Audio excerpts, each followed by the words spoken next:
मुख्यमंत्री के रूप में मिले इस दायित्व को अच्छी तरह से निभाते हुए मेरे कार्यकाल के दौरान माननीय प्रधानमंत्री श्री नरेंद्र भाई मोदी जी का विशेष मार्गदर्शन मिलता रहा है।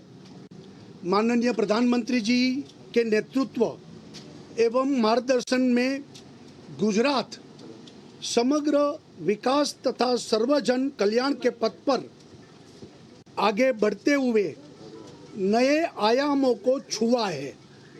गुजरात के विकास की यात्रा में गत 5 वर्षों में मुझे भी योगदान करने का जो अवसर मिला, उसके लिए मैं माननीय प्रधानमंत्री जी के बहुत आभारी हूँ, आभार प्रकट करता हूँ। मेरा मानना है कि अब गुजरात की विकास की यह यात्रा प्रधानमंत्री जी के नेतृत्व में एक नए उत्साह, नई ऊर्जा के साथ नए नेतृत्व में आगे बढ़नी चाहिए। ये ध्यान रखकर मैंने गुजरात के मुख्यमंत्री पद के दायित्व से त्याग पत्र दिया है। संगठन एवं विचारधारा आधारित दल होने के नाते भारतीय जनता पार्टी की यह परंपरा रही है। समय के साथ साथ कार्यकर्ताओं के दायित्व भी बदलते रहते हैं। ये हमारी पार्टी की विशेषता है कि जो दायित्व पार्टी द्वारा दिया जाता है, पूरे मनोयोग से पार्टी कार्यकर्ता उसका निर्वहन करते हैं। और मुख्यमंत्री के रूप में मुझे जो दायित्व का निर्वहन करने के बाद अब मैंने मुख्यमंत्री पद से त्याग पत्र देकर पार्टी के संगठन में नई ऊर्जा के साथ काम करने की इच्छा भी जताई है। अब मुझे पार्टी का द्वारा जो भी जिम्मेवारी मिलेगी, उसका मैं संपूर्ण दायित्व और नए ऊर्जा के साथ प्रधानमंत्री जी के नेतृत्व में माननीय राष्ट्रीय अध्यक्ष जी के मार्गदर्शन में मैं अवश्य काम करता रहूँगा। मैं गुजरात की जनता के प्रति भी आभार व्यक्त करता हूँ कि विगत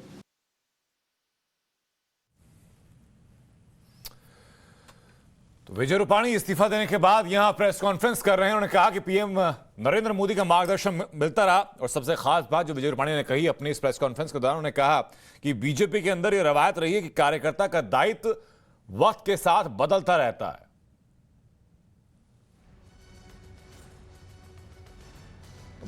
इस वक्त की बड़ी राजनीतिक हलचल आपको बता रहे हैं गुजरात से, जहां मुख्यमंत्री विजय रूपाणी ने इस्तीफा दे दिया है। विजय रूपाणी ने राज्यपाल आचार्य देवव्रत से मिलकर के अपना इस्तीफा सौंपा।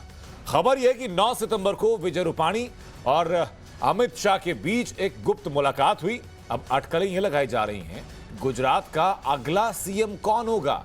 इस्तीफा देने के बाद विजय रूपाणी ने कहा कि पार्टी आगे जो भी जिम्मेदारी देगी, मैं उसका निर्वहन करूंगा, उसका दायित्व निभाऊंगा। रूपाणी ने पीएम मोदी का शुक्रिया भी अदा किया है।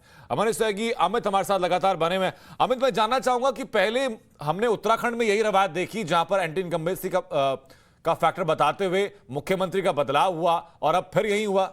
अमित कुमार, क्योंकि जहाँ जहाँ पार्टी को लगता है कि ये जो मुख्यमंत्री हैं उनके भरोसे आगे चुनाव जीतना मुश्किल है, या फिर अगर पार्टी में नाराजगी बढ़ जाती है तो फिर पार्टी को बदलना पड़ता है। उत्तराखंड में भी यही हालत था कि वहाँ पर जिस तरह से काम हो रहा था, वो लग नहीं रहा था कि चीज़ों में जो आगामी चुनाव में वो पार्टी जीत पाएगी। इसीलिए मुख्यमंत्री बदलना पड़ा, और एक बार नहीं 2 बार बदलना पड़ा।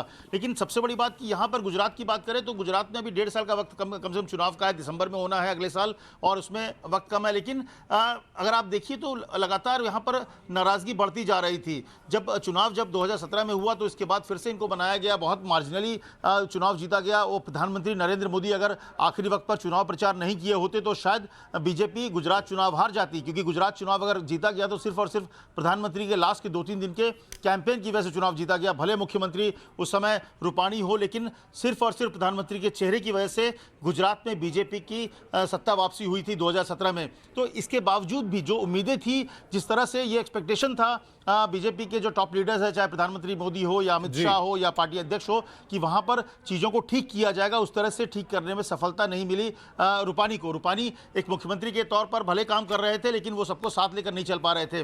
जो वहां पर एक जो एडमिनिस्ट्रेशन में जो पकड़ प्रधानमंत्री मोदी की थी, वो पकड़ कहीं दिख नहीं रही थी। तो कई ऐसी बातें थी। और दूसरी तरफ लगातार कांग्रेस जो है एक रिवाइवल की पोजीशन पे था। वहां पर जो जिस तरह से पार्टी ने 2017 में चुनाव लड़ी थी, उसके बाद कांग्रेस को लग रहा था कि बीजेपी को गुजरात में चुनाव हराया जा सकता है। हार्दिक पटेल कांग्रेस में शामिल हो गए थे, कार्यकारी अध्यक्ष हैं। तो ऐसे में जो कास्ट कॉम्बिनेशन है उसमें उसको भी ठीक करना जरूरी था, क्योंकि पटेल कम्युनिटी सबसे मजबूत कम्युनिटी के तौर पर माना जाता है, लेकिन मुख्यमंत्री पटेल कम्युनिटी से नहीं थे। तो उसका खामियाजा भी पार्टी को उठाना पड़ रहा था। जो पटेल कम्युनिटी पूरी तरह से धीरे धीरे हट रही थी। तो मुझे लगता है कि जो नया मुख्यमंत्री होगा, जो नया चेहरा होगा, उसमें कास्ट कॉम्बिनेशन को भी ध्यान में रखा जाएगा। तो हो सकता है कि वो पटेल कम्युनिटी से हो। और ऐसे में अगर पटेल कम्युनिटी से होता है तो दो प्रमुख नाम हैं, जो कि नितिन पटेल एक हैं जो कि डिप्टी सीएम हैं, तो दूसरा मनसुख मंडाविया। ये दो नाम बड़े नाम हैं जिनका सीएम के नाम पर आप देख सकते हैं अगर पटेल कम्युनिटी से देखा जाए तो।